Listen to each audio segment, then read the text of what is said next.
Hi, this is Dan Din from Epic Gamer, and today I want to start my first of hopefully many video logs. The things I want to talk about in my video logs would be tournament updates, champions previews, patch reviews, post-patch reviews, and I want to talk about mechanics and strategies, etc. And so the first thing I want to talk about today is Xerath. As you guys all know, he was released early this morning, and coming into this patch, I didn't really know what to expect of Xerath, because, you know, from the champion spotlight, sure, you can learn the skill sets and the toolkits, but you really don't learn how to use it in the situations that you need to use it in. So upon logging onto the client, the first thing I did was I bought Xerath, and I tried to play him in a normal game. I didn't quite get him because people locked in too quickly, so I figured let's just try in Dominion, because, you know, Dominion's games are short, and if you don't get it, you can try again really soon.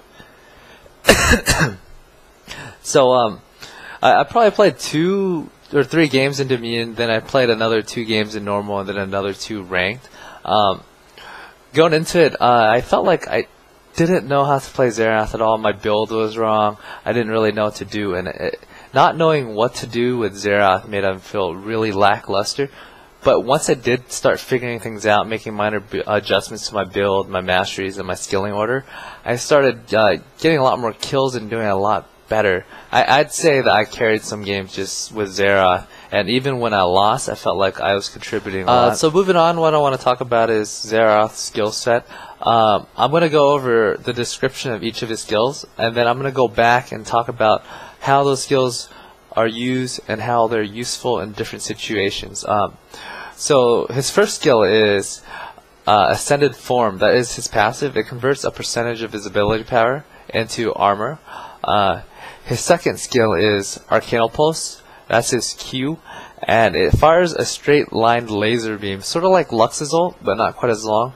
His third skill is Locus of Power. It basically roots Zerath in place, and it allows for increased range on his Q, E, and R combos.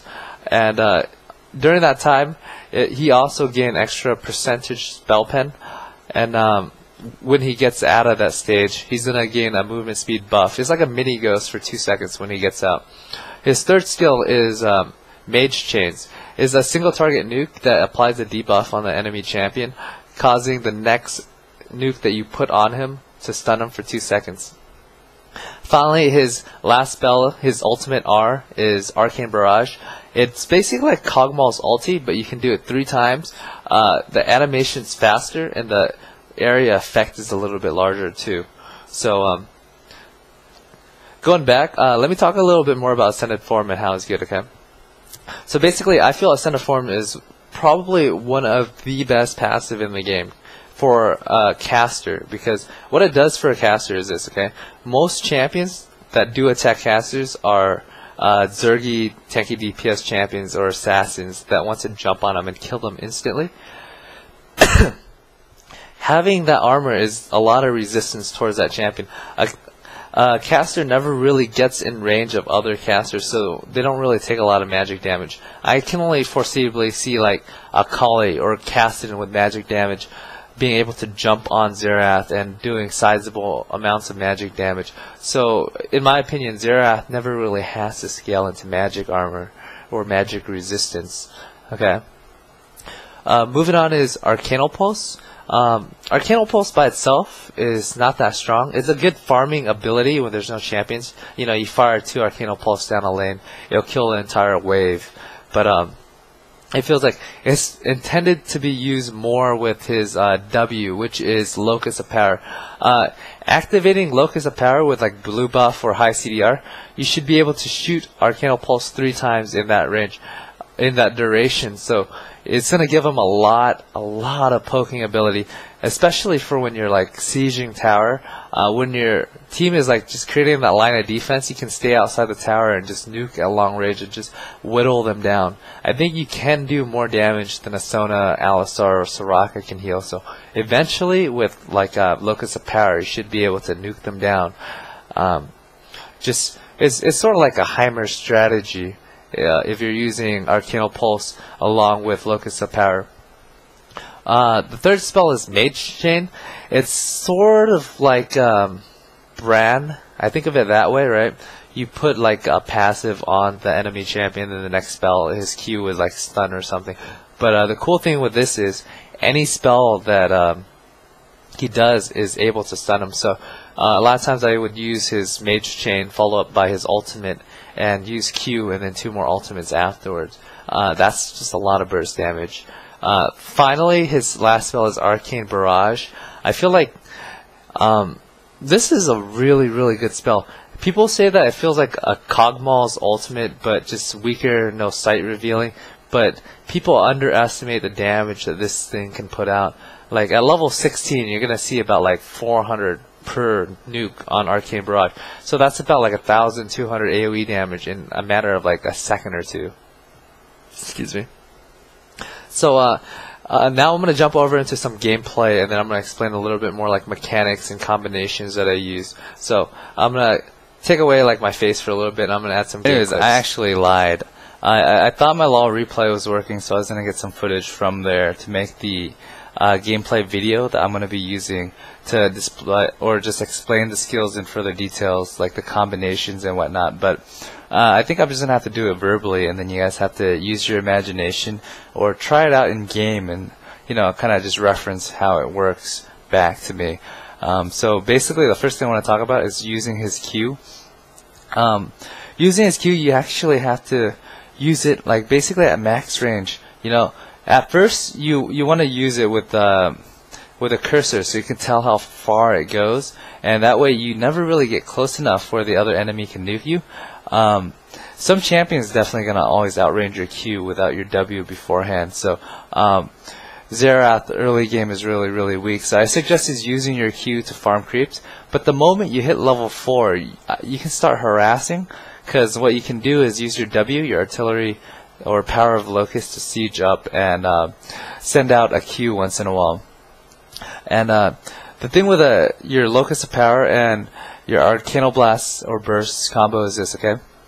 When you siege up, what you need to do is you need to siege up outside of their sight range. So now you look at the creep and you imagine, okay, how far does this creep see? And then you want to position yourself where you can siege up outside so he doesn't know you're doing it. And when you siege, you would hit them at max range. That way you can have a much, much more success rate at hitting with your WQ combo. Alright, so the next thing I want to talk about is his like kill combo. My most common kill combo I use is my E, Q, R, Q, Q combo. It's basically you open up with your Mage Chain. It puts a debuff on the enemy champion that makes it so the next hit you do is going to stun him.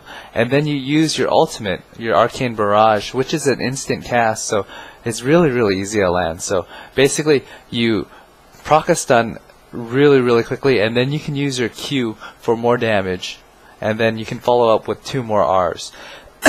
And at the end of that, when they're running away, you can siege up with your W, and then you can hit them with another Q, and that should be on cooldown. So if you combine all that perfectly, right, you should be able to hit them with Mage Chain, 3 ultimate procs, and 2 Qs, and one of those is going to have like a 20 or 30% spell pen on top of it. And you add it all up at like level 6 or 7, you should be able to do about 1,000 damage burst. So if you're doing any type of poking beforehand with Locus of Power and Arcane Pulse, then, you know, if at any point if they're about 800 damage, you can just pop your combo and just kill them if you land everything perfectly. So finally, the last thing I want to talk about is probably just runes, mastery, skill order, and build order. For runes and masteries, runes I run like Magic Pen Reds, MP5 Yellows, MR or AP per level Blues, and then flat AP Quintessences. For masteries, I run 9021, just a standard Archaic Knowledge, all the way down to Presence of the Masters and Utility Tree. For skill order, I prioritize my ultimate first, then Arcanal Burst, my Q, then Mage Chain, my E, and then finally Locus of Power, W. But I always put at least 1 point into my W, just in case, you know, like when you're nuking somebody and they're getting away with like 150, 200 health, you can siege up and get that last hit off before they get away. And for item build, my core item is usually, I start off with a Doran's Ring, and then I get boots level 1. I start building Morello's Evil Tome, and then I get finish my boots of Lucidity. Then I build Rylai's Crystal Scepter, and then Deathcap, or one before the other. It doesn't really matter. Sometimes I prefer Rylai, sometimes I prefer Deathcap. That's basically it for right now. So if you guys have any questions, comments, just drop it in the comment. I'll make sure to look at it, and anything I can improve on, put it in there too, so my next video can be a little bit better. I know I'm missing some gameplay clips. It's just my LoL replay is a little bit broken, and I didn't video record the games that I did play before this.